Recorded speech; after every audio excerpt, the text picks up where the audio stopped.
Comment résoudre le plus grand mystère de l'existence? Dans l'Antiquité, les Égyptiens ont construit des tombeaux majestueux et momifié leurs défunts. Ils espéraient ainsi renaître et vivre éternellement. Vous n'avez jamais faim, vous ne vieillissez jamais, vous n'êtes jamais malade, vous ne mourrez pas. Le tombeau devient une sorte de microcosme où vit le mort. La religion des pharaons a disparu depuis longtemps. Elle a été remplacée par le judaïsme, le christianisme et l'islam. Mais la croyance qu'une vie meilleure nous attend après la mort demeure toujours. En fait, certaines des traditions anciennes de l'Égypte ont donné naissance à une nouvelle conception de la destinée.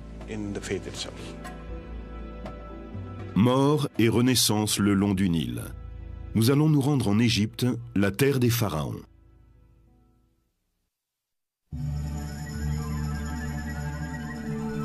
Aucune expérience humaine n'est aussi définitive et inévitable que la mort. Le désir d'y faire face a inspiré certaines des croyances religieuses les plus profondes de l'Égypte ancienne. Il est à l'origine de la construction de ces monuments extraordinaires. Et au centre de tout cela, on rencontre la promesse d'une renaissance et de la vie éternelle après la mort. C'est un concept aussi vieux que l'Égypte elle-même. Il y a 12 000 ans, bien avant les pyramides et les pharaons, les premiers habitants vivaient dans des villages situés sur les bords du Nil et brûlaient leurs morts dans le désert. Mais ces tombes primitives ne renfermaient pas uniquement le corps du défunt. Les fouilles y ont révélé la présence de nourriture, de produits de beauté et d'outils. Les défunts étaient peut-être censés utiliser eux-mêmes ces objets, à moins qu'ils n'aient été obligés d'en faire don à des puissances suprêmes après leur mort. Nous n'avons pas réellement la réponse, mais leur présence indique que ces gens croyaient à une vie dans l'au-delà.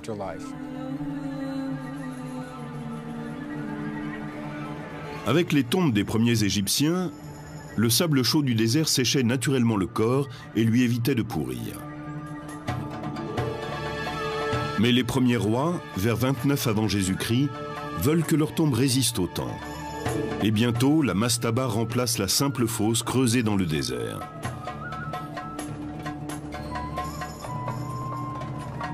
En brique ou en pierre, la mastaba est un tombeau rectangulaire à toit plat. Des espaces rituels et des pièces de stockage sont ménagés au-dessus du sol, tandis que le corps est placé en sécurité dans une chambre souterraine. Les tombes deviennent plus complexes, mais le soleil et le sable ne dessèchent plus le corps, puisqu'ils ne sont plus en contact direct avec lui. Il n'est plus préservé. Il va donc procéder à deux opérations, la momification et la préservation du corps.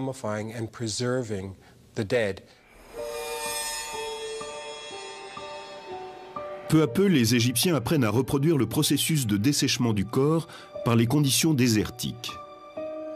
On extrayait de ce lac un sel, le natron, et on s'en servait pour assécher le corps et éviter qu'il pourrisse.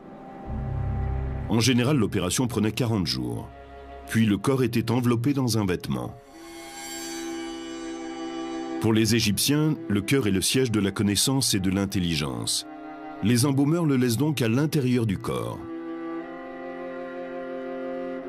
Le cerveau, par contre, est considéré comme moins important.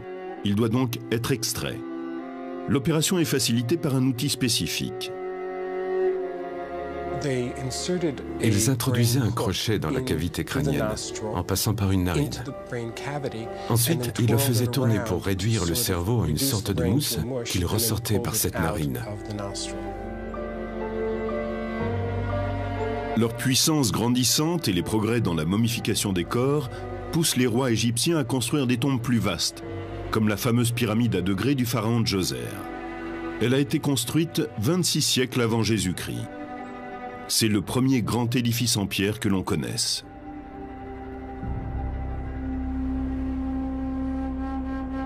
Il est bientôt suivi par la première grande pyramide bâtie par le pharaon Snéfrou.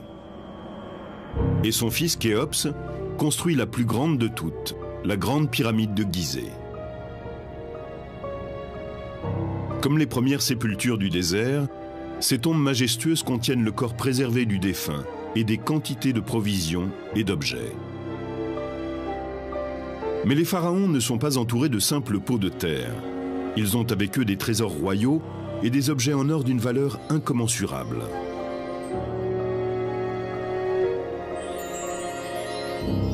Les pyramides, grandes ou petites, servent le même but.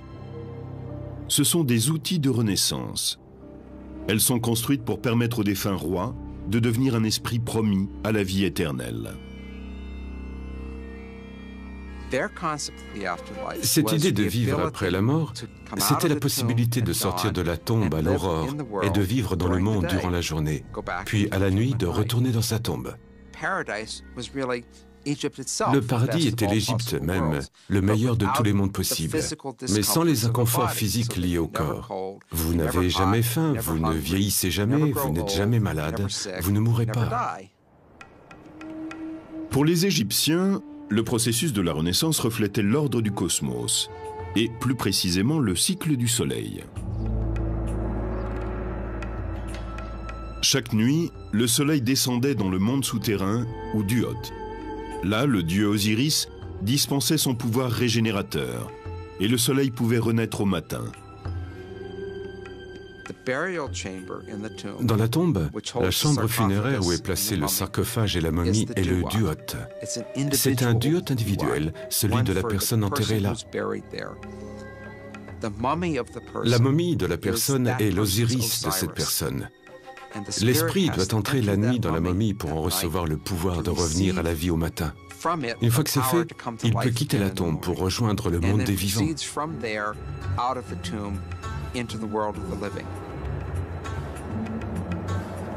Les Égyptiens croyaient que l'esprit, quand il renaissait, avait besoin d'une nourriture quotidienne sous la forme d'offrandes et de prières des vivants.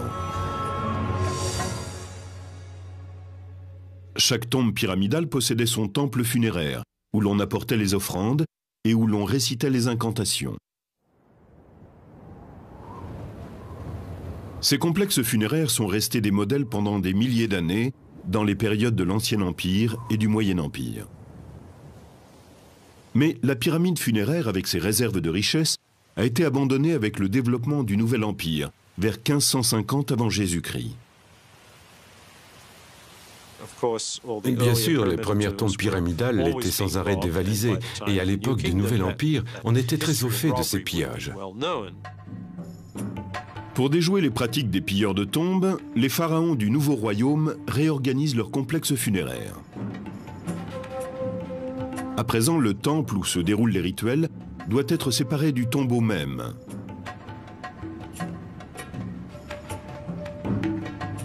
La plupart des temples funéraires, comme celui-ci édifié à Médinet Abou par Ramsès III, ressemblaient à des édifices bâtis pour les dieux. Ils suivaient les plans conçus par les architectes du Nouvel Empire, avec une entrée à pylônes, une cour ouverte au public, une salle hypostyle fermée et un sanctuaire intérieur pour les rituels funéraires quotidiens.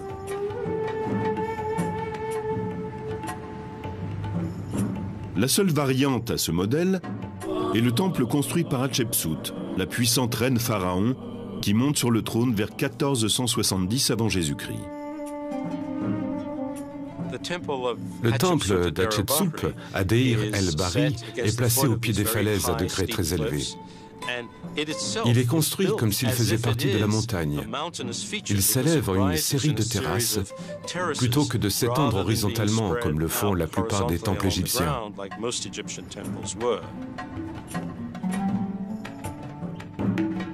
Ces temples funéraires royaux s'étendent sur la rive ouest du Nil, à la lisière de la zone inondable. Pour mettre un terme au pillage des tombes, les sites funéraires sont cachés dans un canyon accidenté du désert, la vallée des rois.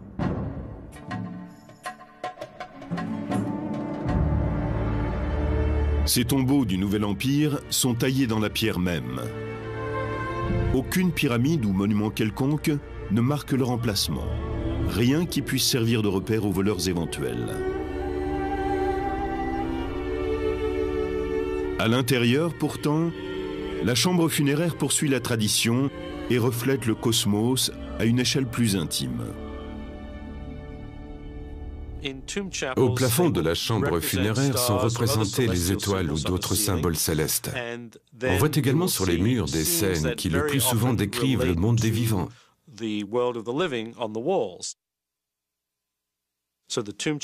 Le tombeau devient une sorte de microcosme où vit le mort. Les tombes sont une métaphore du cosmos et aussi du mécanisme de la naissance. La chambre funéraire est une matrice et le couloir qui y mène est le passage pour en sortir et venir au monde.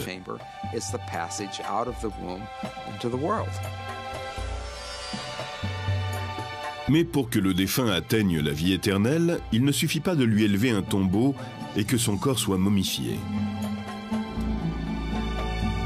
Il ne peut renaître sans que son esprit ait affronté le jugement du monde souterrain en présence du grand dieu Osiris.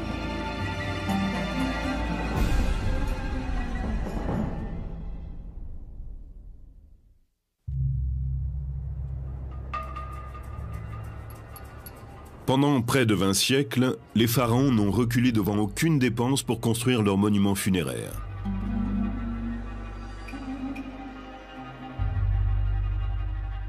Il arrive aussi que des nobles de haut rang ou des membres de l'élite, des scribes, des prêtres ou d'autres personnages officiels se fassent construire des tombeaux.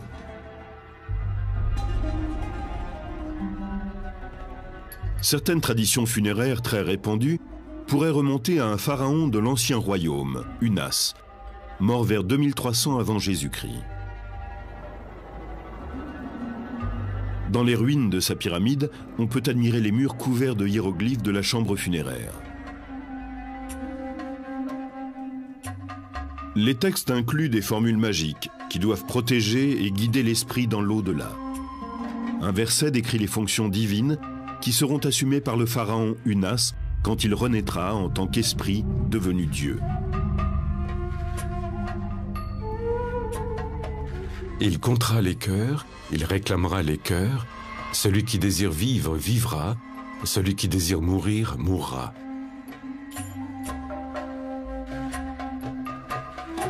Connus comme les textes des pyramides, ces formules puissantes sont apparues pour la première fois dans ce tombeau et pendant des siècles n'ont été valables que pour les rois.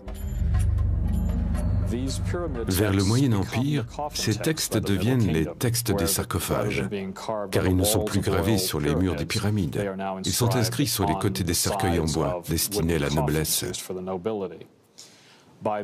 Au cours du Nouvel Empire, les textes deviennent le livre des morts. Ils sont inscrits sur des papyrus et placés avec le corps dans le tombeau. C'est une démocratisation. Les formules magiques autrefois réservées aux nobles de la plus haute extraction se répandent parmi le peuple, qui peut maintenant y avoir accès.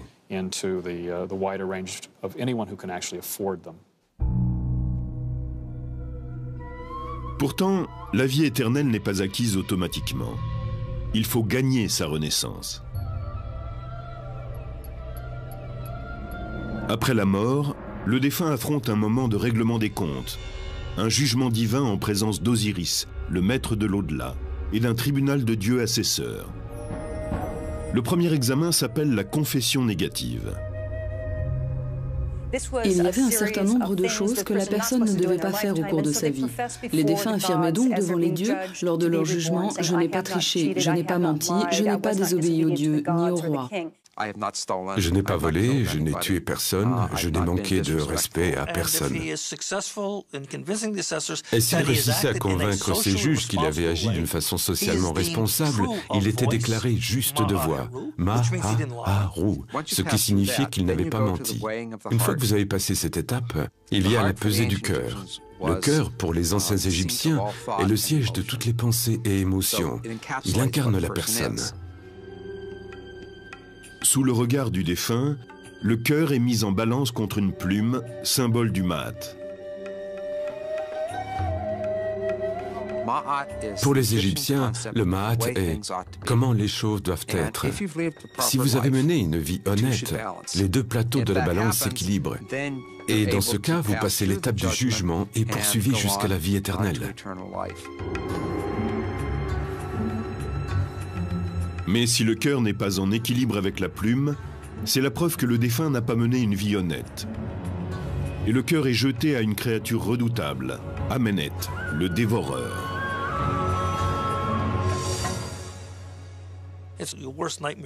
Votre pire cauchemar devient réalité. Il attend là, la gueule ouverte, que ce petit morceau lui soit jeté. Et quand le cœur du défunt est jeté à Amenet, il le dévore. Vous êtes mort, anéanti, fini. Il n'y a pas de seconde chance. Votre vie est terminée. Pour certains Égyptiens, la perspective d'être jugés après la mort leur servait de guide moral pendant leur vie. Vous devez montrer que vous avez vécu d'une façon qui fait de vous un membre honorable de la société. Ce n'est pas un jugement religieux, c'est un jugement social. Le défunt, qui a été récompensé par la vie éternelle, est considéré comme un élément du cosmos. Il fait partie des esprits bienheureux dont la présence peut être ressentie par les vivants. Différents textes nous apprennent que les gens demandaient à leurs parents défunts de les aider, que ce soit pour des problèmes juridiques ou pour avoir des enfants, par exemple. Il est extraordinaire de constater que la vie et la mort n'étaient pas aussi séparées qu'ils le sont aujourd'hui. La mort était une sorte de transition perméable. Les défunts étaient toujours capables de vous aider au cours de votre vie. Le lieu de communication entre les vivants et les morts est présent dans la tombe. C'est un grand bas-relief en pierre qu'on appelle la fausse porte. La fausse porte est un élément architectural que nous retrouvons dans toutes les tombes. C'est l'endroit où les gens viennent témoigner leur respect et leur dévotion à leurs ancêtres. Elle est considérée comme la porte qui relie le monde des défunts à celui des vivants. Ce n'est pas une vraie porte. Elle est sculptée dans une roche dure ou dans de la pierre. Et les vivants ne peuvent pas y passer. Mais les morts, eux, le peuvent. La personne qui demande l'aide du défunt écrit sa requête et la porte au tombeau. Le message est placé devant la fausse porte avec une offrande de nourriture sur un autel formé d'une plaque de pierre.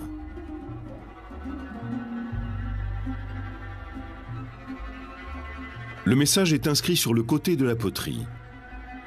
On plaçait sans doute un plat de poisson sur le dessus. L'homme qui écrit ici voudrait que sa femme ait des enfants et demande à son père défunt d'intercéder. C'est comme s'ils avaient un échange tous les deux. Ce message est très curieux. Il parle de deux servantes qu'il semble accuser d'empêcher sa femme d'être enceinte. On ne peut pas dire qu'il soupçonne les servantes de lui avoir jeté un sort ou ce genre de choses. C'est impossible à partir de ce seul document. Nous n'avons pas encore compris l'essentiel parce que les deux interlocuteurs sont parfaitement au courant de la situation. Nous n'avons donc que des détails partiels.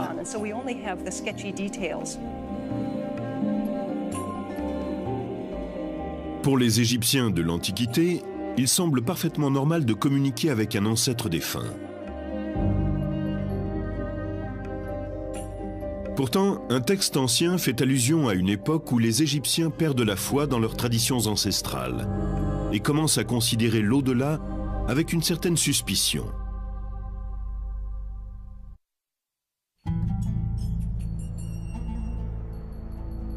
La pyramide de Khéops domine le plateau de Gizeh depuis plus de 4000 ans. À moins d'un gigantesque cataclysme, elle est là pour l'éternité. Tout comme le désirait le pharaon.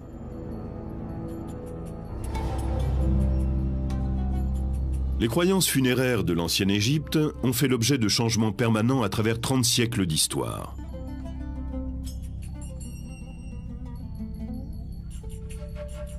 Certains rituels anciens ont connu une brève popularité avant d'être complètement abandonnés. Ces fouilles ont permis de découvrir un nombre extraordinaire de tombes, datant de 2900 ans avant Jésus-Christ. En tout, il y avait ici 500 squelettes. Ceux de membres de la cour qui auraient été tués afin qu'ils rejoignent leur maître dans la mort. Cette coutume a brusquement cessé peu après son apparition. Ce serait bien de pouvoir dire que c'était pour des raisons morales, mais nous l'ignorons. Nous savons simplement que cette pratique s'est arrêtée. Les nombreuses représentations de serviteurs dans les tombes royales ou dans d'autres tombes servaient sans doute de substitut aux vrais serviteurs que l'on enterrait aux côtés des premiers rois.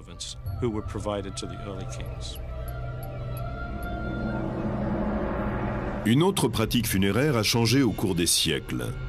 Ce sont les représentations du défunt sur les tombeaux des momies. Avec le temps, elles se généralisent et finissent par ne plus avoir aucune ressemblance avec la personne défunte. La raison pour laquelle il ne s'agissait pas de montrer la personne à un certain moment de sa vie, ce que doit être un portrait, c'est que cela va à l'encontre de l'idée de l'au-delà. Pour les Égyptiens, le temps était éternel. Au cours de l'époque gréco-romaine, les expressions changent. Les momies portent des masques sculptés, au visage comme hanté. Les images funéraires peut-être les plus saisissantes apparaissent au cours des époques romaines et chrétiennes. Elles sont connues comme les portraits du Fayoum, le nom de la région dans laquelle on a retrouvé de nombreux exemples. Au cours de la période du Fayoum, les portraits étaient peints du vivant de la personne. Ils étaient parfois accrochés dans sa maison et à son décès, ils étaient placés devant le tombeau de la momie.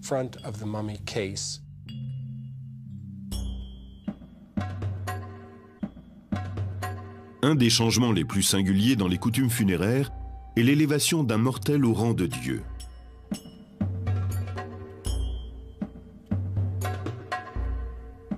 Imhotep, conseiller du pharaon Djoser, gagne une réputation de grande sagesse en bâtissant sa pyramide à degrés vers 2600 ans avant Jésus-Christ.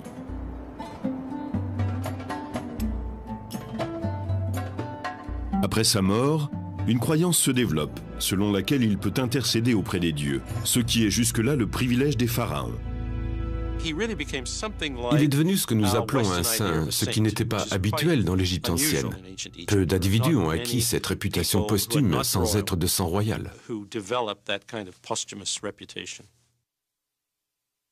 Au cours du Nouvel Empire, 10 siècles plus tard, Imhotep est considéré comme une déité, le fils du dieu Ptah. Et à l'époque gréco-romaine, les inscriptions sur les temples attribuent à Imhotep la crue annuelle du Nil.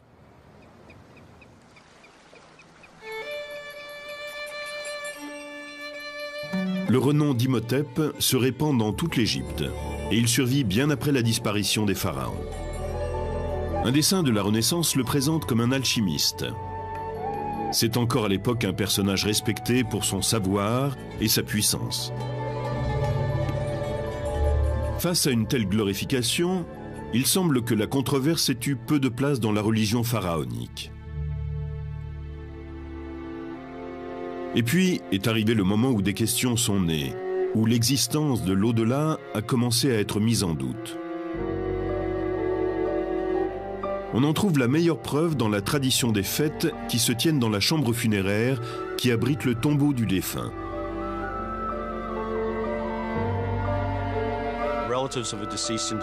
Les parents prenaient un repas et célébraient le défunt qui était censé se joindre à eux en esprit. En ces occasions, il y avait souvent un harpiste qui interprétait des chants appropriés à la circonstance.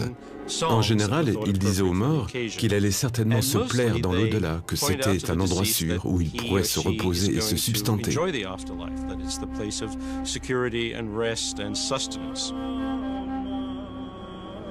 Pourtant, le texte d'un chant célèbre, inscrit sur la tombe du pharaon Ignotef, nous enseigne autre chose. Il pose des questions explicites sur la Renaissance et proclame que jamais celui qui part ne revient. Le harpiste célèbre le grand Imhotep, mais note que malgré sa notoriété, sa tombe a disparu, car elle n'était plus honorée et ne recevait plus d'offrandes. C'est assez inhabituel parce que cela pose la question de savoir s'il y a vraiment une vie après la mort. Ce chant rappelle que les hommes les plus célèbres, ceux que l'on connaît à travers les écrits, ont eu de magnifiques tombeaux, que leurs cryptes étaient remplies d'offrandes, mais qu'aujourd'hui personne ne sait plus où ils se trouvent. La plupart des spécialistes pense que ces idées sont nées au cours de périodes d'instabilité politique. Mais même à des époques prospères, les ruines de temples funéraires, comme le suggère le harpiste, étaient déjà chose courante.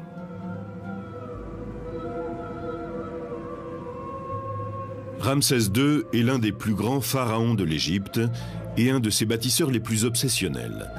Il ne reste plus de son temple funéraire autrefois immense que des colonnes éparpillées et des statues brisées. Amenhotep III est un autre grand bâtisseur.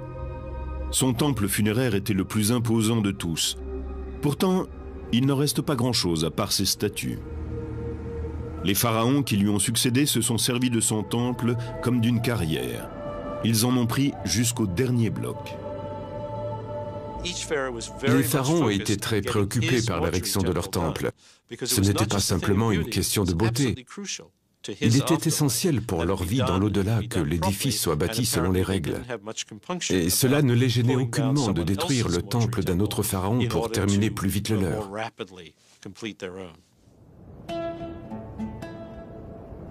Avec ses formes multiples et ses nombreuses innovations, la religion des pharaons est à l'origine d'une civilisation extraordinaire. Des milliers d'années s'écoulent entre les tombes primitives du désert et les pratiques raffinées des pharaons du Nouvel Empire. Mais bientôt, d'autres changements se préparent. L'arrivée en Égypte d'une nouvelle foi, le christianisme, va apporter une réponse différente à la question de la vie dans l'au-delà.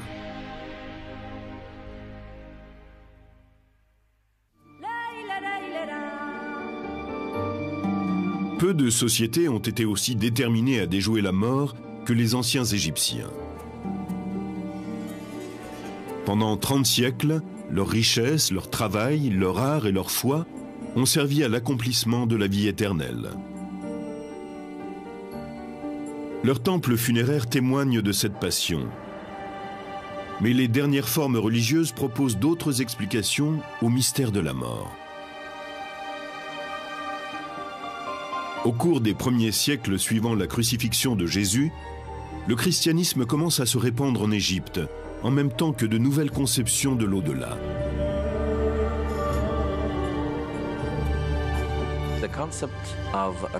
La résurrection et l'immortalité auxquelles croyaient les pharaons nécessitaient la préservation du corps. Dans le christianisme, la résurrection s'effectue à travers Jésus-Christ et non par la préservation du corps.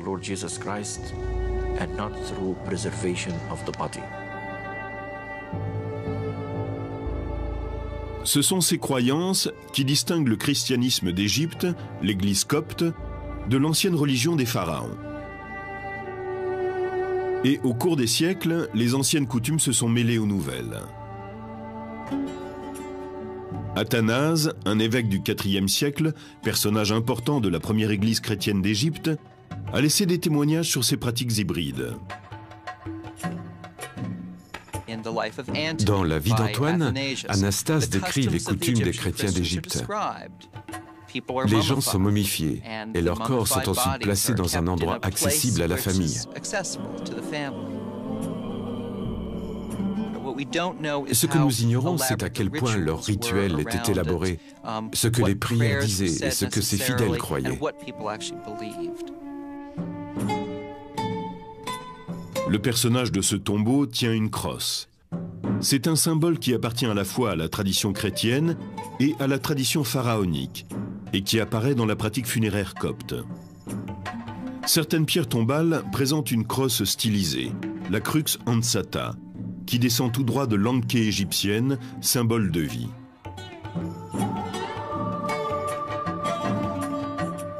Sur cette pierre tombale, un ange chrétien partage l'espace avec le protecteur des pharaons, le disque solaire, encadré de 2 cobras royaux.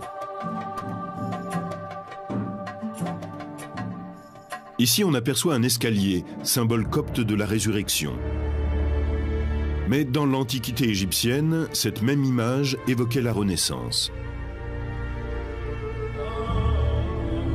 Autre écho à la religion des pharaons, les Coptes croient que les vivants peuvent demander l'aide d'un défunt vertueux pour leurs problèmes quotidiens.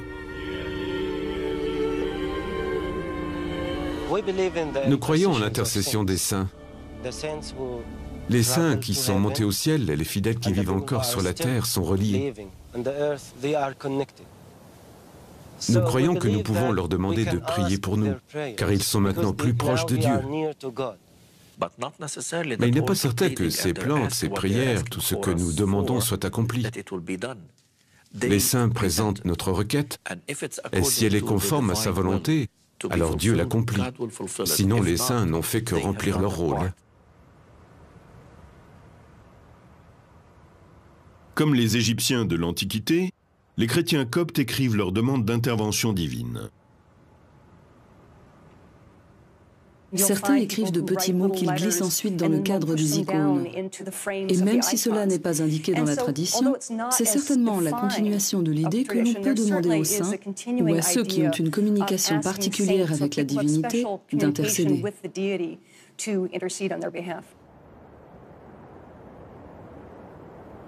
Cette quête d'intercession se répand très loin, jusqu'en des endroits saints, comme le monastère Saint-Antoine, situé dans un endroit reculé du désert égyptien.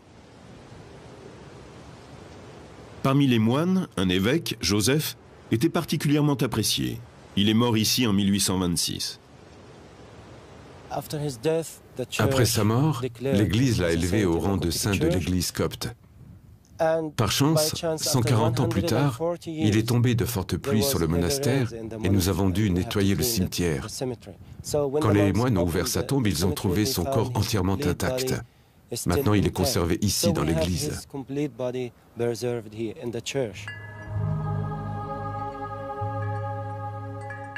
Les visiteurs de ce sanctuaire laissent souvent des petits mots personnels pour demander à Saint Joseph d'intercéder en leur faveur.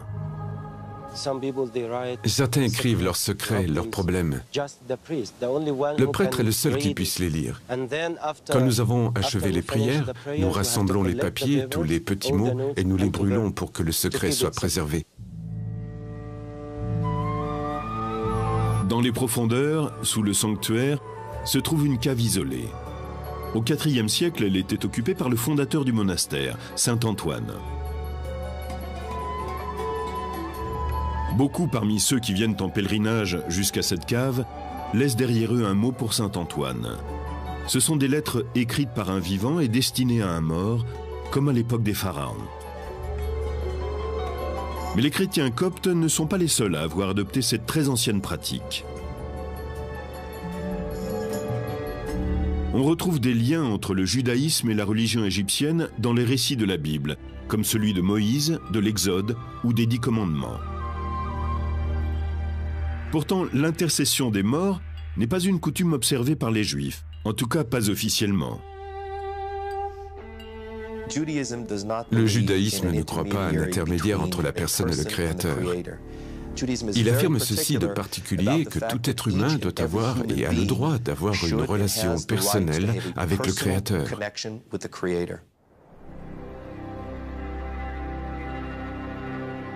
Pourtant, en Égypte, le tombeau ne représente qu'une étape intermédiaire. Dès sa mort ici en 1885, Abou Katzera a été considéré par la population comme un saint juif. Après sa mort, il est devenu un intercesseur, qu'on dit capable de guérir les gens de maladies. Il est particulièrement respecté et vénéré pour son talent à secourir les femmes atteintes de stérilité. Une fois par an, les Juifs du Moyen-Orient et d'Europe se rassemblent sur la tombe d'Abou Katzera. Ils célèbrent sa mémoire et lui demandent de les aider depuis sa tombe.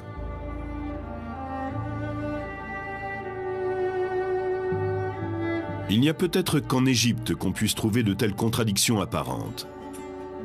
D'un côté un saint juif et de l'autre des pierres gravées chrétiennes portant des images pharaoniques. Aujourd'hui, l'islam est la foi dominante dans ce berceau des religions. Mais même aujourd'hui, quelques 20 siècles après le dernier pharaon, on retrouve des traces des anciennes traditions funéraires dans les coutumes populaires des musulmans d'Égypte.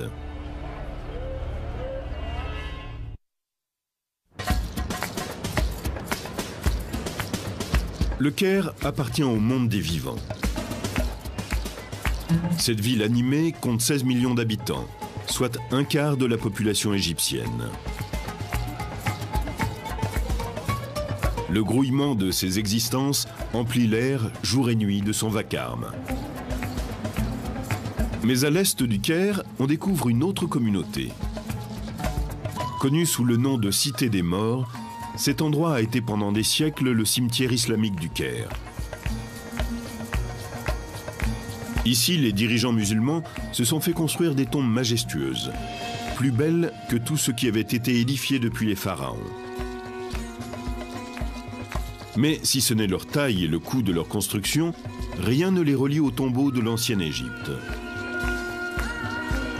Au temps des pharaons, la tombe était la demeure éternelle de l'esprit du défunt.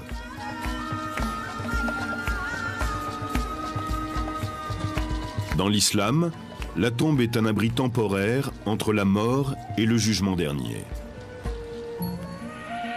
Les musulmans espèrent être admis dans un paradis merveilleux de jardins, de palais et d'éternel bien-être. La personne sera jugée sur la base de ses actions et de ses paroles. C'est à ce moment-là qu'on décidera de sa destination finale. Soit elle ira au paradis, soit dans les flammes de l'enfer.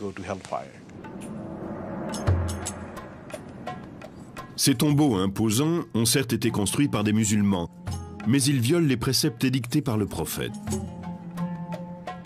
Pour mettre sur un même pied d'égalité tous les fidèles, Mohammed précise que les tombes doivent être toutes simples et se situer au niveau du sol. Un musulman doit être enterré de façon quasi invisible. L'islam orthodoxe appelle cela « Taqwid al-Qubur », le nivellement des tombes.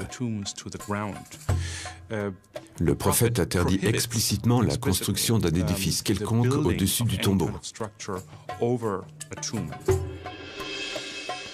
Mohammed lui-même a été enterré humblement sous le sol de sa maison, après sa mort en 632.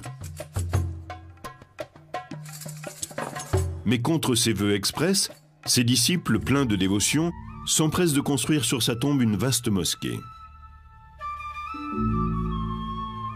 Ce mélange entre l'islam orthodoxe et les penchants de la nature humaine ont donné naissance à des coutumes funéraires qui durent encore aujourd'hui.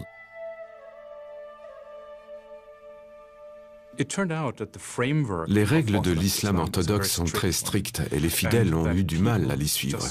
Cela a conduit très vite au développement d'un islam populaire.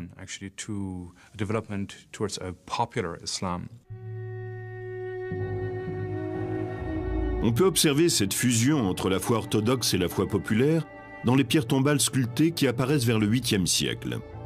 C'est une violation du précepte qui veut que la tombe reste au niveau du sol. Dans un souci de piété, on inscrit sur ces pierres des versets coraniques. Ils sont souvent considérés comme un mihrab, le sanctuaire ornementé qui, dans une mosquée, indique la direction de la Mecque. Entre les XIIe et XVe siècles, sous les sultans mamelouks, la construction de tombes islamiques atteint son apogée.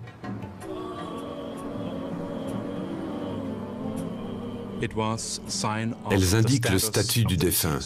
Le sultan se faisait construire un tombeau somptueux pour montrer le rang qu'il occupait au cours de sa vie.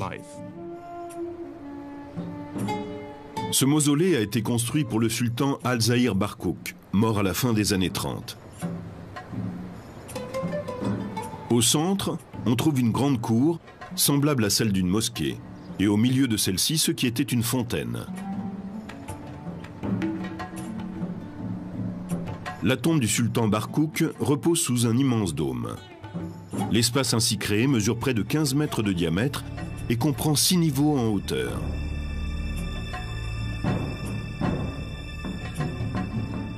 Pour sanctifier l'endroit, de nombreux sultans ont construit dans leur tombeau un sanctuaire ou mihrab.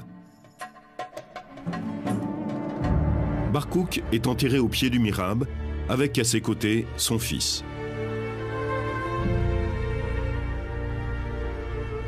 Mais le complexe funéraire de Barkouk est plus qu'un simple tombeau. Il comprend des espaces de vie, aujourd'hui en ruine. Ils étaient destinés aux soufis, des fidèles connus pour leur dévotion et leur mysticisme. Les soufis ne se contentaient pas d'observer les rituels. Ils récitaient aussi le Coran en permanence pour remplir le tombeau de la récitation de versets pieux et ainsi aider le défunt au cours de la période intermédiaire entre la mort et la résurrection.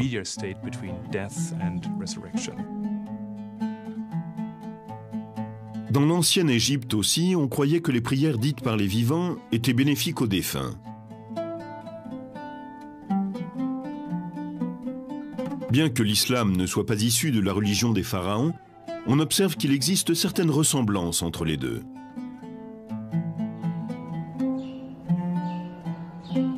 Ce tombeau, construit par le sultan Al-Ashraf Kedbeh, rivalise en splendeur avec ceux des pharaons.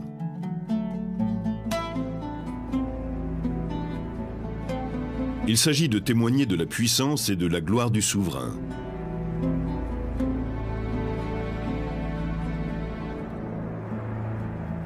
Celui-ci observait l'interdiction faite par le Coran de représenter l'homme. On a donc utilisé, comme dans une mosquée, des versets coraniques et des motifs géométriques pour orner l'édifice. Parmi ces motifs, l'étoile à 6 branches. Pour un regard contemporain, cela peut surprendre dans une construction islamique. L'étoile apparaît sur de nombreux monuments. Certaines ont 5 branches, d'autres 6. La présence de l'étoile dans le judaïsme est un phénomène assez récent. Ici, au Caire, elle est très certainement antérieure à toute référence religieuse et demeure un simple motif géométrique.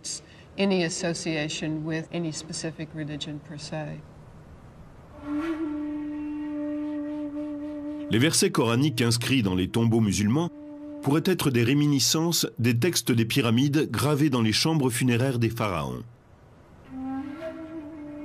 Il est important pourtant de noter que l'utilisation de ces textes par les musulmans s'est développée à cause de l'interdiction de représenter les humains, et non en référence à une coutume antique. De par leur taille, les tombeaux des sultans mamelouks sont plus proches des monuments funéraires des pharaons que des modestes tombes exigées par Mohammed. Malgré leur splendeur, ces tombeaux répondent à un précepte islamique.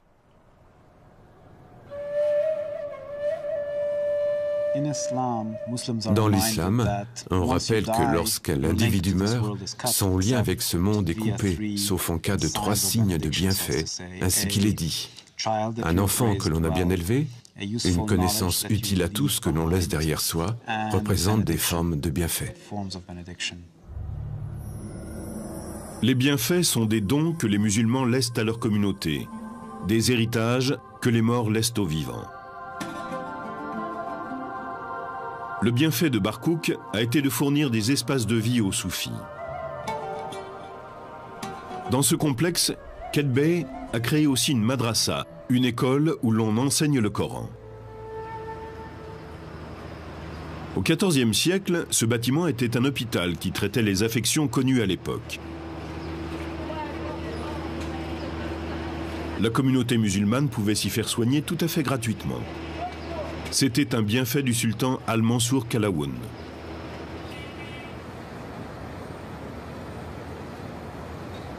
Il est une autre croyance que l'on retrouve dans la foi populaire musulmane et dans la religion égyptienne antique. C'est la vénération des saints. Et le plus révéré de tous est peut-être l'imam Al-Shaafi, enterré à l'intérieur de ce mausolée. Al-Shaafi compte parmi les théologiens les plus respectés de l'islam. Il a fondé une des 4 écoles de pensée orthodoxes. Mort en 820, il a été enterré dans une tombe au niveau du sol, selon les préceptes. Le mausolée a été construit des siècles plus tard. Dans une pratique qui rappelle les coutumes antiques et le christianisme copte, les musulmans laissent des petits mots et des lettres dans la chambre funéraire de l'imam, en espérant qu'il plaidera leur cas devant Dieu. Les questions évoquées dans ces lettres sont des problèmes de tous les jours, ceux de tout à chacun. Des problèmes matrimoniaux, des problèmes de santé. Quelqu'un veut des enfants et ne peut en avoir. Et tous ces soucis sont exposés aux saints. La tombe de l'imam Al-Shaafi, comme la mosquée construite au-dessus de la tombe de Mohammed, sont un curieux exemple de la rencontre entre la foi populaire et la foi orthodoxe. Au début du IXe siècle, Al-Shaafi était une autorité officielle au Caire. Il connaissait parfaitement l'interdiction de vénérer les saints édictée par le prophète.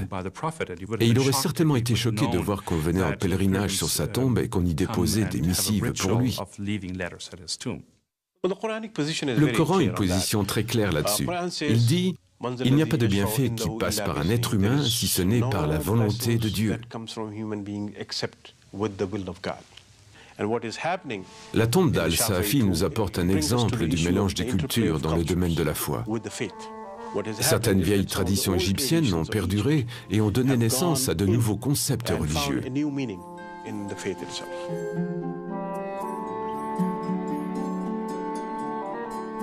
Les pharaons ont disparu depuis bien longtemps, mais certaines de leurs coutumes sont encore observées aujourd'hui. Peut-être les êtres humains partagent-ils un besoin commun de traverser la frontière qui sépare les vivants et les morts. Ce désir est certes compréhensible et permet que le caractère définitif de la mort soit considéré comme une illusion. En Égypte, de nombreuses religions se sont confrontées au cours des siècles avec le mystère ultime de la vie. Et chacune a trouvé sa manière d'expliquer la mort et d'indiquer à ses fidèles un pont vers l'éternité.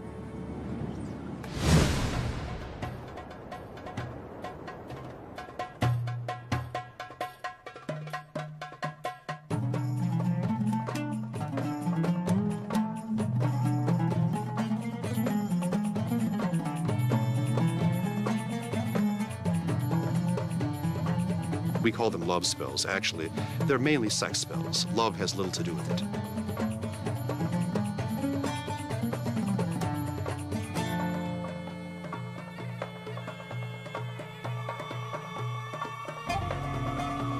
So this ancient Egyptian curing fluid of Isis becomes a standard of medieval and early modern medicine.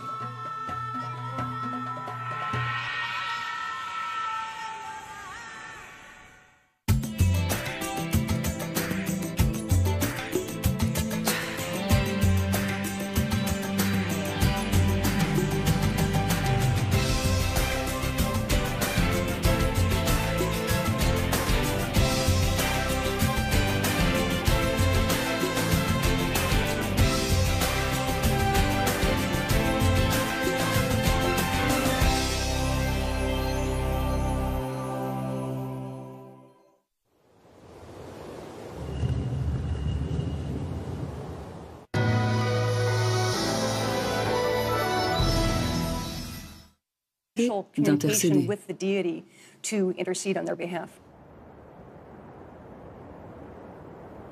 Cette quête d'intercession se répand très loin, jusqu'en des endroits saints, comme le monastère Saint-Antoine, situé dans un endroit reculé du désert égyptien. Parmi les moines, un évêque, Joseph, était particulièrement apprécié. Il est mort ici en 1826. Après sa mort, l'Église l'a élevé au rang de saint de l'Église copte. Par chance, 140 ans plus tard, il est tombé de fortes pluies sur le monastère et nous avons dû nettoyer le cimetière. Quand les moines ont ouvert sa tombe, ils ont trouvé son corps entièrement intact. Maintenant, il est conservé ici dans l'église.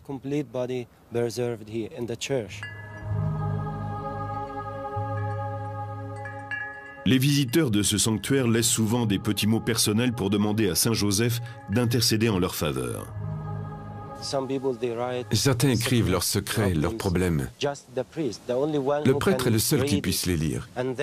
Quand nous avons achevé les prières, nous rassemblons les papiers, tous les petits mots, et nous les brûlons pour que le secret soit préservé. Dans les profondeurs, sous le sanctuaire, se trouve une cave isolée. Au IVe siècle, elle était occupée par le fondateur du monastère, Saint Antoine. Beaucoup parmi ceux qui viennent en pèlerinage jusqu'à cette cave laissent derrière eux un mot pour Saint Antoine. Ce sont des lettres écrites par un vivant et destinées à un mort, comme à l'époque des pharaons. Mais les chrétiens coptes ne sont pas les seuls à avoir adopté cette très ancienne pratique. On retrouve des liens entre le judaïsme et la religion égyptienne dans les récits de la Bible, comme celui de Moïse, de l'Exode ou des 10 commandements. Pourtant, l'intercession des morts n'est pas une coutume observée par les Juifs, en tout cas pas officiellement. Le judaïsme ne croit pas à un intermédiaire entre la personne et le Créateur. Il affirme ceci de particulier que tout être humain doit avoir et a le droit d'avoir une relation personnelle avec le Créateur.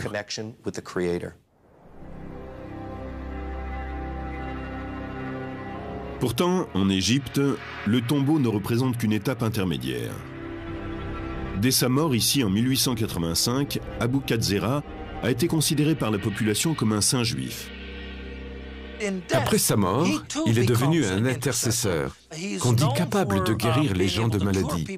Il est particulièrement respecté et vénéré pour son talent à secourir les femmes atteintes de stérilité. Une fois par an, les Juifs du Moyen... Il est une autre croyance que l'on retrouve dans la foi populaire musulmane et dans la religion égyptienne antique. C'est la vénération des saints. Et le plus révéré de tous est peut-être l'imam Al-Shaafi, enterré à l'intérieur de ce mausolée. Al-Shaafi compte parmi les théologiens les plus respectés de l'islam. Il a fondé une des 4 écoles de pensée orthodoxes. Mort en 820, il a été enterré dans une tombe au niveau du sol, selon les préceptes.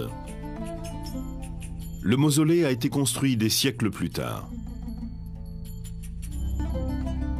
Dans une pratique qui rappelle les coutumes antiques et le christianisme copte, les musulmans laissent des petits mots et des lettres dans la chambre funéraire de l'imam, en espérant qu'il plaidera leur cas devant Dieu. Les questions évoquées dans ces lettres sont des problèmes de tous les jours, ceux de tout à chacun. Des problèmes matrimoniaux, des problèmes de santé. Quelqu'un veut des enfants et ne peut en avoir.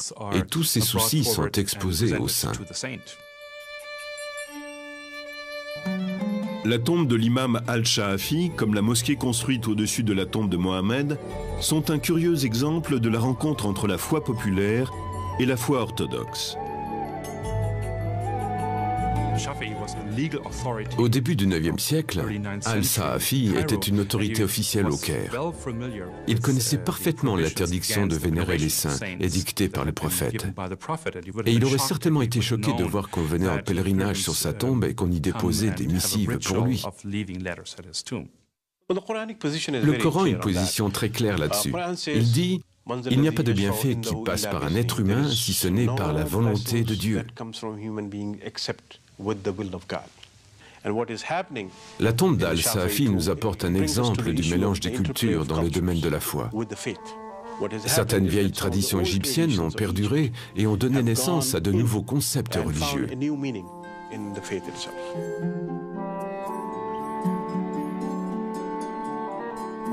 Les pharaons ont disparu depuis bien longtemps, mais certaines de leurs coutumes sont encore observées aujourd'hui. Peut-être les êtres humains partagent-ils un besoin commun de traverser la frontière qui sépare les vivants et les morts. Ce désir est certes compréhensible et permet que le caractère définitif de la mort soit considéré comme une illusion. En Égypte, de nombreuses religions se sont confrontées au cours des siècles avec le mystère ultime de la vie. Et chacune a trouvé sa manière d'expliquer la mort et d'indiquer à ses fidèles un pont vers l'éternité. On ne peut pas dire qu'il soupçonne les servantes de lui avoir jeté un sort ou ce genre de choses. C'est impossible à partir de ce seul document. Nous n'avons pas encore compris l'essentiel parce que les 2 interlocuteurs sont parfaitement au courant de la situation. Nous n'avons donc que des détails partiels.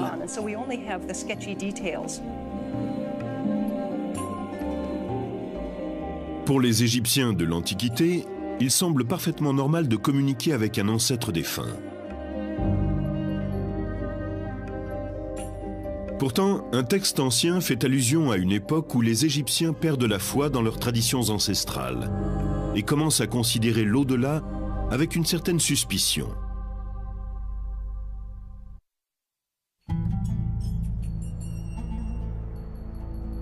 La pyramide de Khéops domine le plateau de Gizeh depuis plus de 4000 ans. À moins d'un gigantesque cataclysme, elle est là pour l'éternité. Tout comme le désirait le pharaon.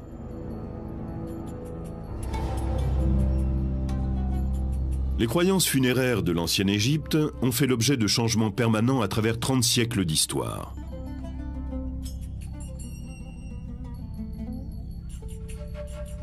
Certains rituels anciens ont connu une brève popularité avant d'être complètement abandonnés. Ces fouilles ont permis de découvrir un nombre extraordinaire de tombes, datant de 2900 ans avant Jésus-Christ. En tout, il y avait ici 500 squelettes. Ceux de membres de la cour qui auraient été tués afin qu'ils rejoignent leur maître dans la mort. Cette coutume a brusquement cessé peu après son apparition.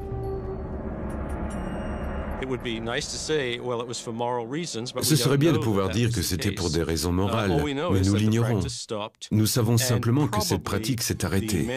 Les nombreuses représentations de serviteurs dans les tombes royales ou dans d'autres tombes servaient sans doute de substitut aux vrais serviteurs que l'on enterrait aux côtés des premiers rois.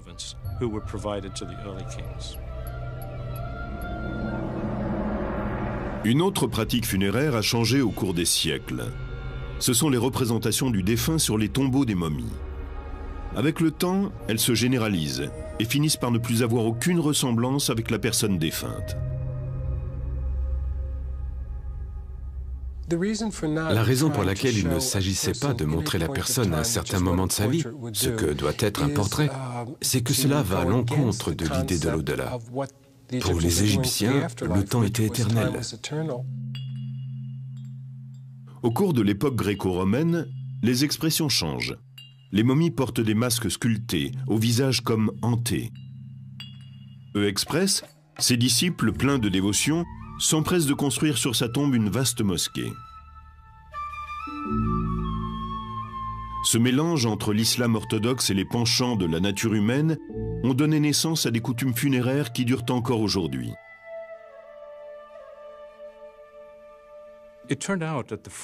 Les règles de l'islam orthodoxe sont très strictes et les fidèles ont eu du mal à les suivre. Cela a conduit très vite au développement d'un islam populaire.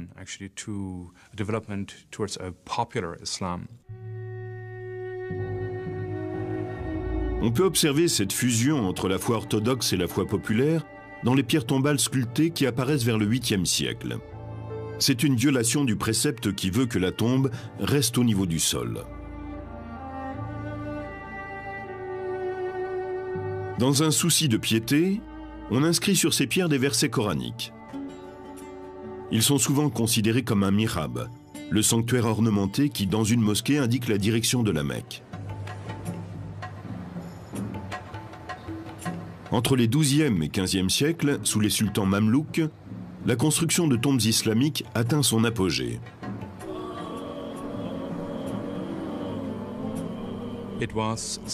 Elles indiquent le statut du défunt.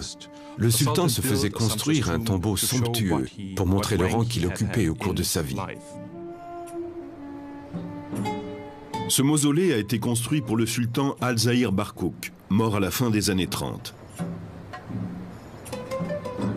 Au centre, on trouve une grande cour, semblable à celle d'une mosquée, et au milieu de celle-ci, ce qui était une fontaine. La tombe du sultan Barkouk repose sous un immense dôme. L'espace ainsi créé mesure près de 15 mètres de diamètre et comprend 6 niveaux en hauteur.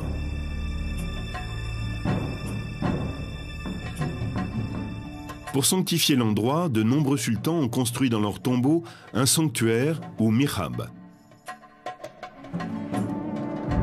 Barkouk est enterré au pied du mihrab, avec à ses côtés son fils.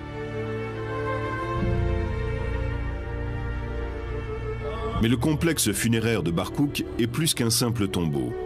Il comprend des espaces de vie, aujourd'hui en ruine. Ils étaient destinés aux soufis, des fidèles connus pour leur dévotion et leur mysticisme. Les soufis ne se contentaient pas d'observer les rituels. Ils récitaient aussi le Coran en permanence pour remplir le tombeau de la récitation de versets pieux et ainsi aider le défunt au cours de la période intermédiaire entre la mort et la résurrection. Ces occasions, il y avait souvent un harpiste qui interprétait des chants appropriés à la circonstance. En général, il disait aux morts qu'il allait certainement se plaire dans l'au-delà, que c'était un endroit sûr où il pourrait se reposer et se substanter.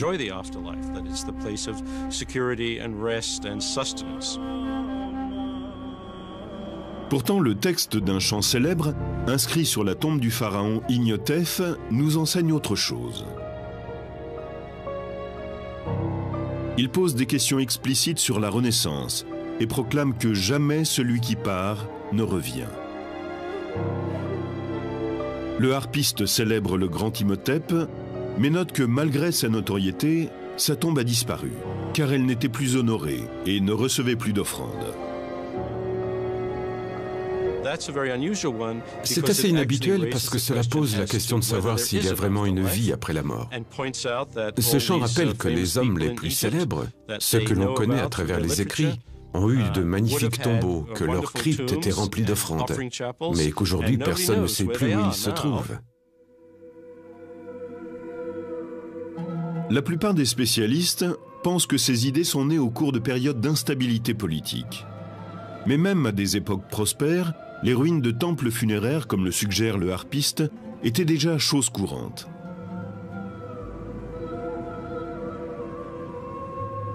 Ramsès II est l'un des plus grands pharaons de l'Égypte et un de ses bâtisseurs les plus obsessionnels. Il ne reste plus de son temple funéraire autrefois immense que des colonnes éparpillées et des statues brisées. Amenhotep III est un autre grand bâtisseur. Son temple funéraire était le plus imposant de tous. Pourtant, il n'en reste pas grand-chose à part ses statues. Les pharaons qui lui ont succédé se sont servis de son temple comme d'une carrière. Ils en ont pris jusqu'au dernier bloc. Les pharaons étaient très préoccupés par l'érection de leur temple. Ce n'était pas simplement une question de beauté. Il était essentiel pour leur vie dans l'au-delà que l'édifice soit bâti selon les règles. Et cela ne les gênait aucunement de détruire le temple d'un autre pharaon pour terminer plus vite le leur.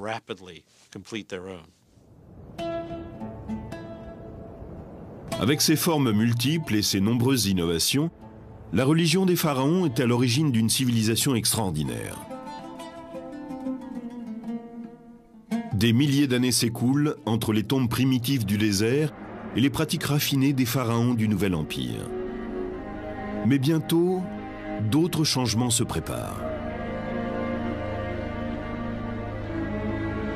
L'arrivée en Égypte d'une nouvelle foi, le christianisme, va apporter une réponse différente à la question. Les tombes sont une métaphore du cosmos et aussi du mécanisme de la naissance. La chambre funéraire est une matrice et le couloir qui y mène est le passage pour en sortir et venir au monde.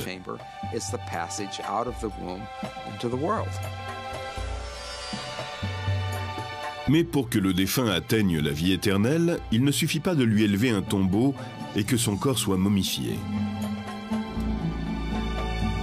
Il ne peut renaître sans que son esprit ait affronté le jugement du monde souterrain en présence du grand dieu Osiris.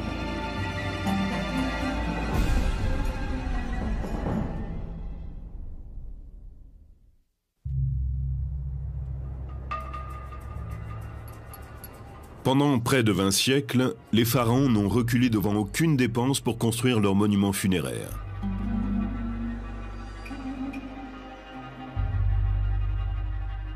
Il arrive aussi que des nobles de haut rang ou des membres de l'élite, des scribes, des prêtres ou d'autres personnages officiels se fassent construire des tombeaux.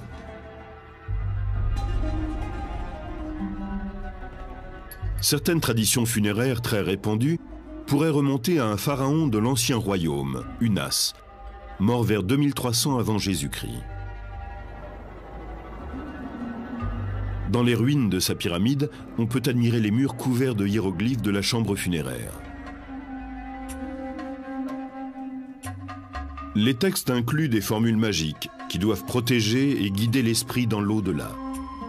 Un verset décrit les fonctions divines qui seront assumées par le pharaon Unas quand il renaîtra en tant qu'esprit devenu Dieu. Il comptera les cœurs, il réclamera les cœurs. Celui qui désire vivre, vivra. Celui qui désire mourir, mourra.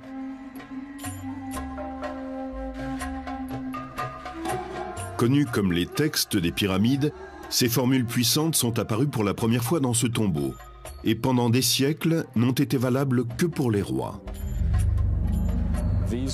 Vers le Moyen Empire, ces textes deviennent les textes des sarcophages, car ils ne sont plus gravés sur les murs des pyramides.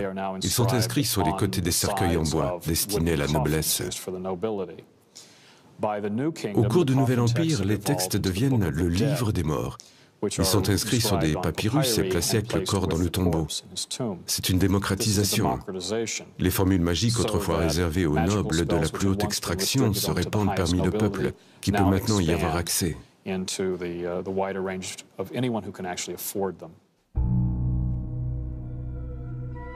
Pourtant, la vie éternelle n'est pas acquise automatiquement. Il faut gagner sa renaissance. Cette idée de vivre après la mort, c'était la possibilité de sortir de la tombe à l'aurore et de vivre dans le monde durant la journée, puis à la nuit de retourner dans sa tombe. Le paradis était l'Égypte même, le meilleur de tous les mondes possibles, mais sans les inconforts physiques liés au corps. Vous n'avez jamais faim, vous ne vieillissez jamais, vous n'êtes jamais malade, vous ne mourrez pas. Pour les Égyptiens, le processus de la Renaissance reflétait l'ordre du cosmos, et plus précisément le cycle du Soleil. Chaque nuit, le Soleil descendait dans le monde souterrain, ou Duot. Là, le dieu Osiris dispensait son pouvoir régénérateur, et le Soleil pouvait renaître au matin. Dans la tombe, la chambre funéraire où est placé le sarcophage et la momie est le duot. C'est un duot individuel, celui de la personne enterrée là. La momie de la personne est l'Osiris de cette personne. L'esprit doit entrer la nuit dans la momie pour en recevoir le pouvoir de revenir à la vie au matin. Une fois que c'est fait, il peut quitter la tombe pour rejoindre le monde des vivants.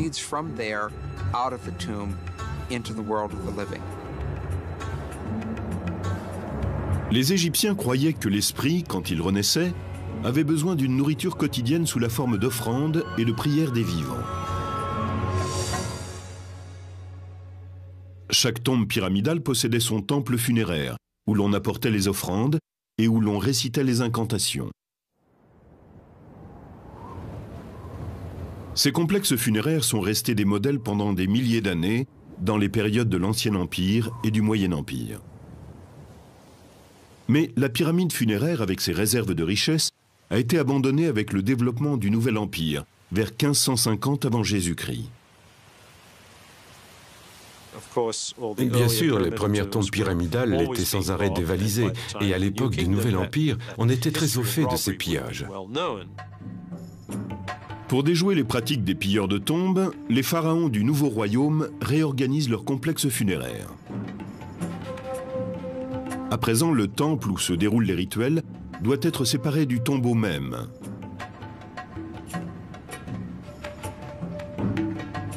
La plupart des temples funéraires, comme celui-ci édifié à Médinet Abou par Ramsès III, ressemblaient à des édifices bâtis pour les dieux. Ils suivaient les plans conçus par les architectes du Nouvel Empire, avec une entrée à pylônes, une cour ouverte au public, une salle hypostyle fermée et un sanctuaire intérieur pour les rituels funéraires quotidiens. Reculés devant aucune dépense pour construire leur monument funéraire.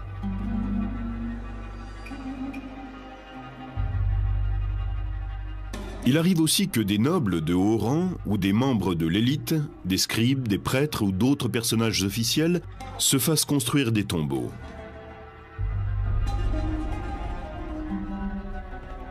Certaines traditions funéraires très répandues pourraient remonter à un pharaon de l'ancien royaume, Unas, mort vers 2300 avant Jésus-Christ. Dans les ruines de sa pyramide, on peut admirer les murs couverts de hiéroglyphes de la chambre funéraire. Les textes incluent des formules magiques qui doivent protéger et guider l'esprit dans l'au-delà. Un verset décrit les fonctions divines qui seront assumées par le pharaon Unas quand il renaîtra en tant qu'esprit devenu Dieu.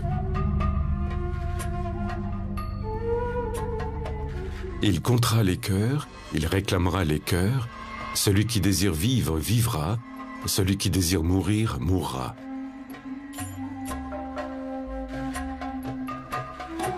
Connus comme les textes des pyramides, ces formules puissantes sont apparues pour la première fois dans ce tombeau et pendant des siècles n'ont été valables que pour les rois. Vers le Moyen Empire, ces textes deviennent les textes des sarcophages, car ils ne sont plus gravés sur les murs des pyramides. Ils sont inscrits sur les côtés des cercueils en bois, destinés à la noblesse.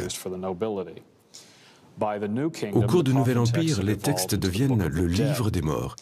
Ils sont inscrits sur des papyrus et placés avec le corps dans le tombeau. C'est une démocratisation. Les formules magiques autrefois réservées aux nobles de la plus haute extraction se répandent parmi le peuple, qui peut maintenant y avoir accès.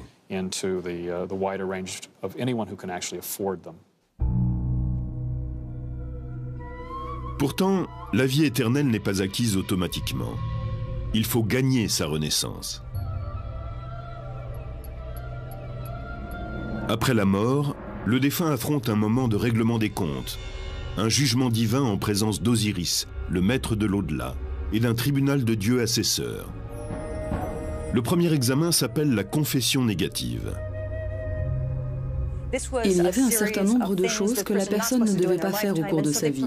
Les défunts affirmaient donc devant les dieux, lors de leur jugement, « Je n'ai pas triché, je n'ai pas menti, je n'ai pas désobéi aux dieux ni au roi. » Je n'ai pas volé, je n'ai tué personne, je n'ai manqué de respect à personne.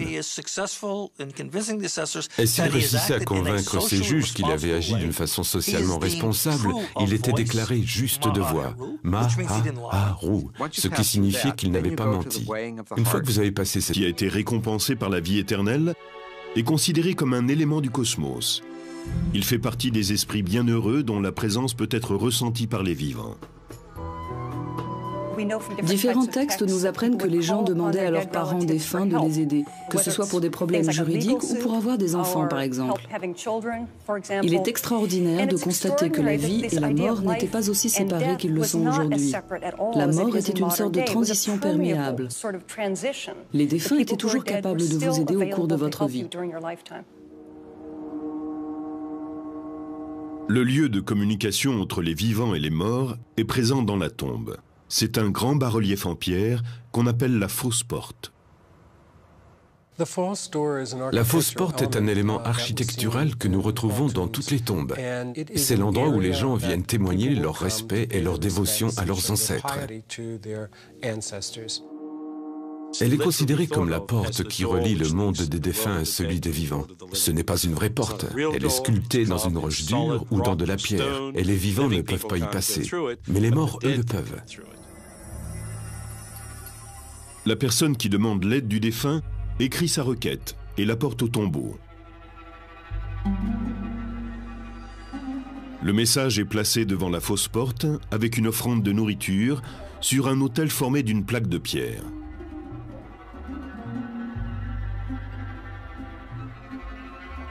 Le message est inscrit sur le côté de la poterie. On plaçait sans doute un plat de poisson sur le dessus.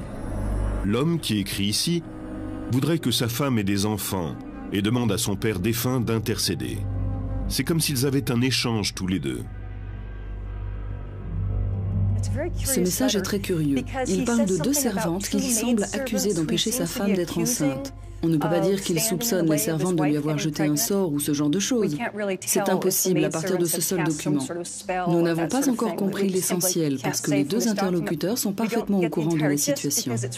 Nous n'avons donc que des détails partiels.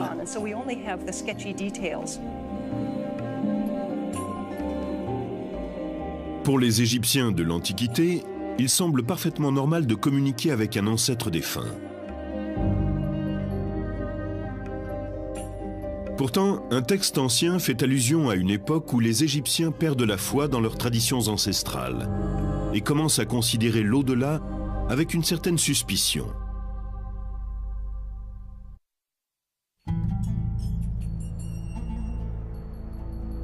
La pyramide de Khéops domine le plateau de Gizeh depuis plus de 4000 ans. À moins d'un gigantesque cataclysme, elle est là pour l'éternité. Tout comme le désirait le pharaon. La fausse porte est un élément architectural que nous retrouvons dans toutes les tombes. C'est l'endroit où les gens viennent témoigner leur respect et leur dévotion à leurs ancêtres. Elle est considérée comme la porte qui relie le monde des défunts à celui des vivants. Ce n'est pas une vraie porte. Elle est sculptée dans une roche dure ou dans de la pierre, et les vivants ne peuvent pas y passer. Mais les morts, eux, le peuvent. La personne qui demande l'aide du défunt écrit sa requête et la porte au tombeau. Le message est placé devant la fausse porte avec une offrande de nourriture sur un autel formé d'une plaque de pierre.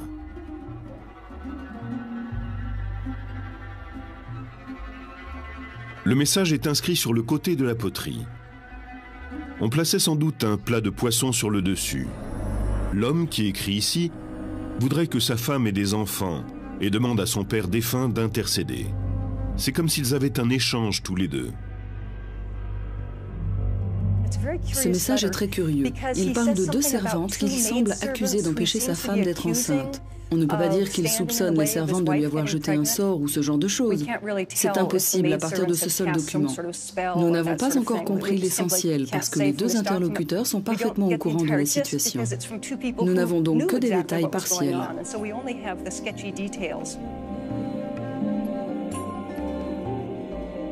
Pour les Égyptiens de l'Antiquité, il semble parfaitement normal de communiquer avec un ancêtre défunt. Pourtant, un texte ancien fait allusion à une époque où les Égyptiens perdent la foi dans leurs traditions ancestrales et commencent à considérer l'au-delà avec une certaine suspicion.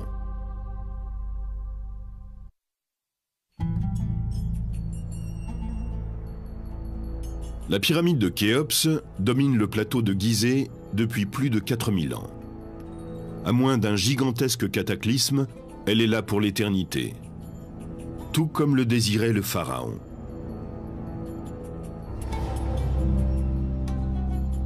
Les croyances funéraires de l'ancienne Égypte ont fait l'objet de changements permanents à travers 30 siècles d'histoire.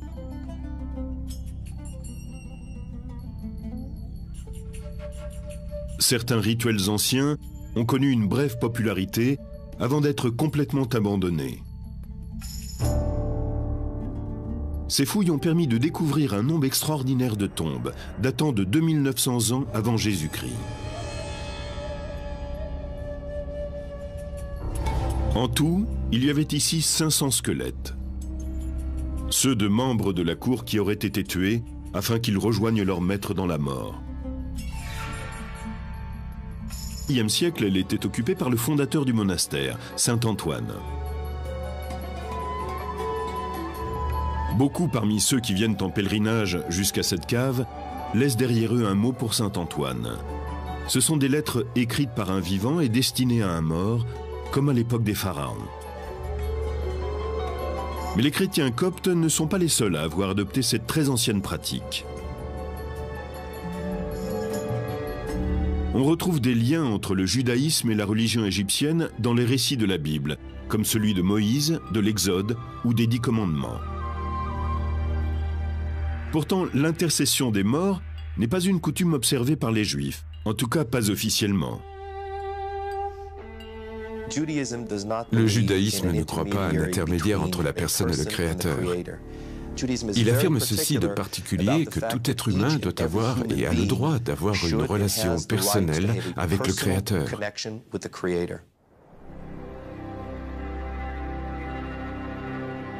Pourtant, en Égypte, le tombeau ne représente qu'une étape intermédiaire. Dès sa mort ici en 1885, Abou Katzera a été considéré par la population comme un saint juif. Après sa mort, il est devenu un intercesseur, qu'on dit capable de guérir les gens de maladies. Il est particulièrement respecté et vénéré pour son talent à secourir les femmes atteintes de stérilité. Une fois par an, les Juifs du Moyen-Orient et d'Europe se rassemblent sur la tombe d'Abou Katzera. Ils célèbrent sa mémoire et lui demandent de les aider depuis sa tombe.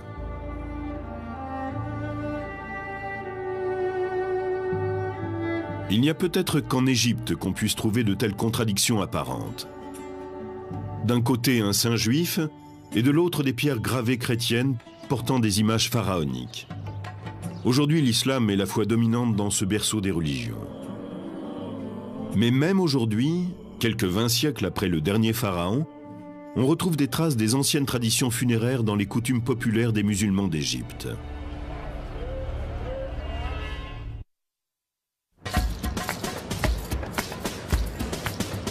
Le Caire appartient au monde des vivants. Cette ville animée compte 16 millions d'habitants, soit un quart de la population égyptienne. Le grouillement de ces existences emplit l'air jour et nuit de son vacarme. Mais à l'est du Caire, on découvre une autre communauté. Connue sous le nom de Cité des Morts, cet endroit a été pendant des siècles le cimetière islamique du Caire. Ici, les dirigeants